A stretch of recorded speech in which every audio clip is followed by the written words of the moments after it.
slur. Do you not understand? It's like if you call the person that color the N-word. Don't sir. You did on the way out. I don't care. But I never.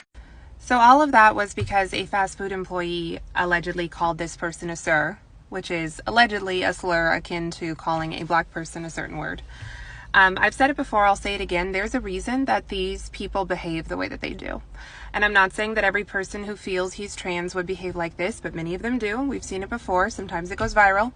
It's just not for the reasons any of them think. It's not because they have to stand up for themselves or stand up for what's right. No, because when a healthy, well-adjusted, sane person feels that he's been slighted in public, especially by a stranger, someone with whom he has no emotional attachment, which happens to all of us sometimes, at most, he calmly stands up for himself. He does not allow it to get to that point, because at the end of the day, who cares what a stranger says? And in any other context, the left would be outraged on behalf of these minimum wage employees. It always seems to happen at a fast food restaurant or a GameStop, on behalf of these minimum wage employees who they feel aren't treated well, they feel aren't paid enough. But then the poor minimum wage employees have to sit there and listen to this performative outrage. And nobody seems to care because trans is the most protected class right now in the Western world, I would say.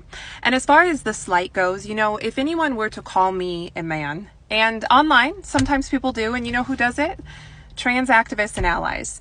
Because apparently they want to imply that I am a man, that I'm trans in some way, as some type of insult, even though they themselves claim to be on the side of trans people. It's a little confusing, but it happens.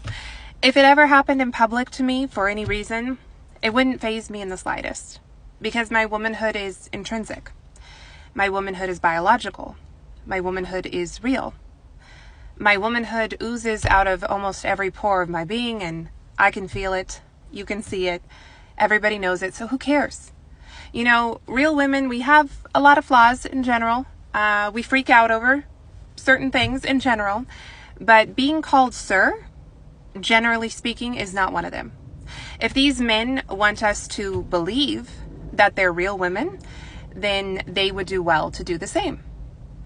Y'all need to ask yourself why your womanhood is so fragile.